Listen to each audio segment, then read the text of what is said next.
নিয়ে ভারত সরকারের কাছে পাঠায়নি, কারণ এটা স্থায়ী সমাধান করতে গেলে কয়েক হাজার কোটি টাকা লাগবে। কেন্দ্র হয়তো 50% দিয়ে দেবে, কিন্তু বাকি 50% টাকা রাজ্য সরকারকে দিতে হবে। রাজ্য সরকার ভাতা এবং তোষণ ছাড়া তারা অন্য কাজ করেন না। ববি হাকিম যে স্বপ্ন দেখান 50% লোক উর্দুতে কথা বলবে, তার বিরোধিতা করতে গিয়েই শহীদ হয়েছে, আত্মবলিদান দিয়েছে আমাদের রাজেশ তাপস।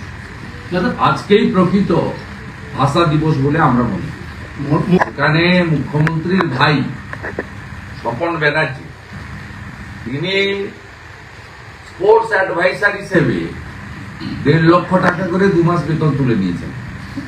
পরে অডিট আপত্তি করার পরে আর যায় না, আর বেতন নেয় না, কিন্তু 2 মাসের বেতন তুলে নিয়েছে।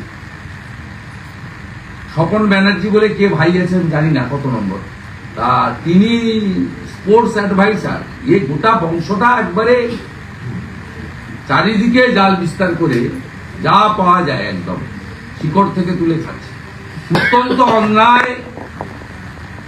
একটু আগেই অতীন ঘোষের একটা পুজোতে গেছেন এবং একটা বিশেষ সম্প্রদায়কে বার্তা দিচ্ছেন হিজাব পরে। হিজাবটা নিয়েছেন এবং এইভাবে আমি পোস্ট করবো একটু পরে সোশ্যাল মিডিয়ায়, আপনারা ভালো করে দেখবেন।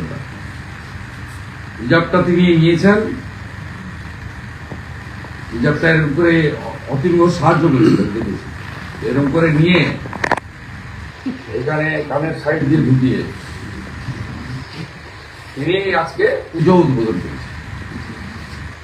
সরাসরি হিন্দু আস্থা, হিন্দু রীতিনীতি, পরম্পরাতে আঘাত।